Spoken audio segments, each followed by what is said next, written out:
Opa, fala aí. No vídeo de hoje eu vou trazer aqui para vocês as primeiras impressões e o review aqui da 4060 WindForce da Gigabyte. É uma plaquinha bem pequenininha, mas que é muito robusta, bem potente e que traz com ela aqui vários features que a série 40 da Nvidia traz. Vocês podem ver aqui, ela só precisa de um conector de 8 pinos, né, para alimentar ela. E como todo mundo sabe, as 4060 não consomem muita energia, né? Por isso justamente que ela usa só um conector de 8 pinos. E ela só usa aqui duas ventoinhas pequenininhas. Ela é realmente bem pequena, tá aqui um mouse para vocês terem uma ideia, né? Ela é realmente bem pequenininha, cabe bem na mão, né? E o seguinte, de conectividade aqui, ela tem duas saídas, né? DisplayPort e duas HDMI. E fora isso, ela tem aqui de estrutura dela, o corpinho dela é todo feito em plástico. Vocês podem ver de plástico mesmo. A ventoinha aqui é meio translúcida, vocês podem ver aqui também. E sim, elas giram para lados opostos, né? Não sei como é que funciona a aerodinâmica desse aqui, são os engenheiros da Gigabyte que decidiram fazer isso assim. E se funciona, a gente vai descobrir na instante. Aqui na parte de trás da placa, a gente tem também um backplate de plástico. Esse backplatezinho vem escrito o RTX, GeForce RTX, e o logo da Gigabyte aqui em cima. E tem esses detalhes aqui bem bonitinhos, né? Essas furações aqui. E tem também esse pass-through aqui. É pequenininho? É, mas pelo menos tem. Tá aí.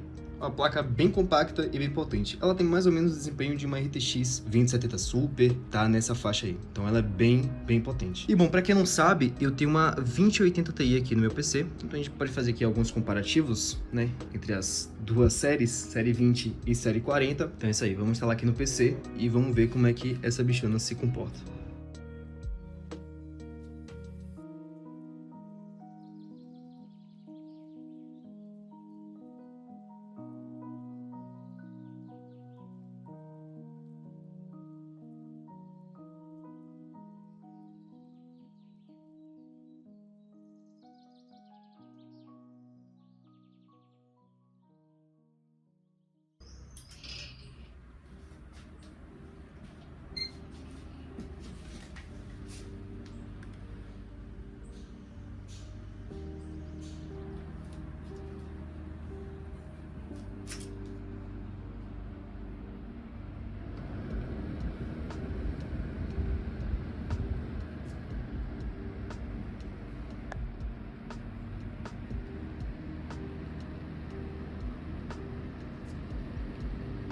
Eu tô aqui testando Cyberpunk, né, com a nova placa de vídeo, a 4060. Cara, eu coloquei aqui no máximo extremo, com Path Tracing e tudo mais. E olha só o desempenho da placa, né, tá bem puxadinho aqui pra ela. Isso com o Frame Generation ligado. Aqui as configurações, tá aqui Ray Tracing, Overdrive, tá no máximo do jogo. E o Frame Generation tá ligado também. Realmente é um jogo absurdamente pesado. Isso com o Ray Reconstruction, né? Mas se eu trocar aqui pro Ray Tracing Ultra, vocês podem ver que o desempenho já melhora aqui um pouquinho, né? Pra casa dos 37 FPS, chega até 40 mais ou menos aí, gameplay. E eu quero fazer o seguinte, eu quero comparar aqui o desempenho aqui da 4060 com a 2080 Ti, né? Porque são duas placas gerações diferentes. Eu tô curioso aqui pra saber como é que a tecnologia da 2080 Ti vai se sair contra uma placa de vídeo bem mais recente, né, que é a 4060 aqui. A gente sabe que o desempenho, né, da 4060 é sim inferior à 2080 Ti, mas a tecnologia de geração de quadros aqui conta bastante também para Cyberpunk, enfim, outros jogos. E é o que vai ser o futuro, né? E mostrando aqui também a comparação de avanço tecnológico aqui, vocês podem ver que a 4060 usa somente um conector de 8 pinos, né, que eu mostrei para vocês antes, enquanto a 2080 Ti usa dois conectores de 8 pinos. Para vocês verem a eficiência energética que essa série trouxe, né, é um absurdo, cara. É um desempenho relativamente parecido, só que consumindo muito menos do que essa placa aqui. Por exemplo, aqui no jogo, olha em quanto está esse consumo. Chega a 120 watts mais ou menos de consumo, mas é isso. Enquanto esse aqui chega nos seus 250, 260, até 270 ela chega também.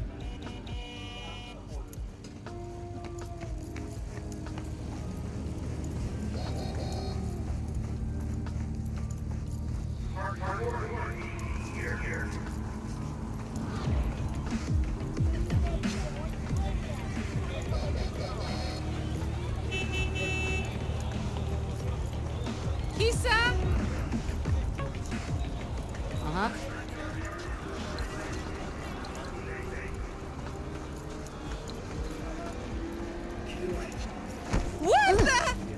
Tá.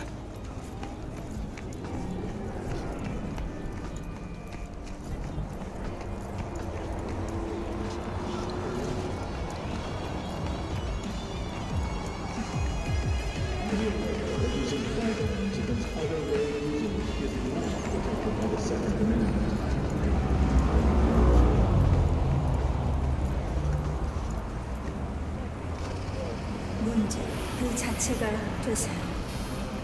연기가 향하는 길, 바르가스.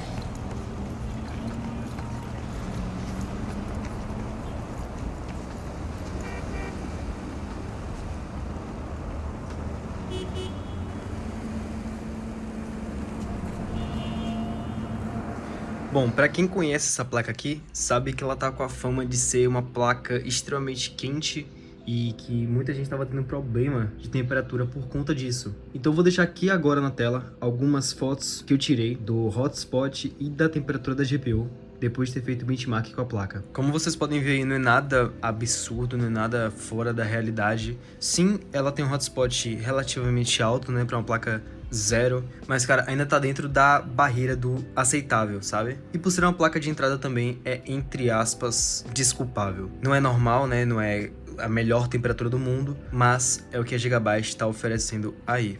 E dá para utilizar tranquilamente a placa do jeito, da forma que ela tá, não tem problema nenhum. Só realmente ter cuidado ao longo prazo com essas temperaturas. Para ser 100% honesto aqui com vocês, mostrar realmente como é que fica a placa, tá aqui o HW Monitor ligado. Essa aqui é a temperatura real da placa agora, 49 graus, 48 e 56.3 no hotspot. Vou rodar o teste aqui do combustor para vocês verem. Tá aqui o teste rodando, né? Deixa eu tirar a placa aqui da frente para vocês verem. Olha lá, o uso da placa de vídeo 99%, GPU Power tá um pouquinho bugado ali, mas tá usando 100% da placa aqui no momento. E aqui tá o hotspot e a temperatura da placa. Claro que isso aqui vai subir, né? Vai chegar na casa dos 70 graus para GPU e 80 e poucos para o hotspot. E para quem não sabe, eu tenho aqui no meu gabinete 3 ventoinhas na frente de 120mm, uma atrás, e eu tenho também mais duas aqui do water cooler ali na parte de cima. Então meu PC é bem fresquinho, né, para a placa de vídeo, só para deixar isso claro para vocês. E só voltando aqui para o teste novo, tá aqui a temperatura da placa, 68 e 80. E para quem estivesse perguntando qual é o ruído da placa nessas temperaturas, é isso aqui, ó. É um ruidinho que, sinceramente, depois que você fecha, você já nem ouve mais. Mas bom, gente, o vídeo é esse. Espero que vocês tenham gostado aqui. Se inscreva aqui no canal. Meu nome é Henrique. Valeu, falou e fui. Tchau, tchau.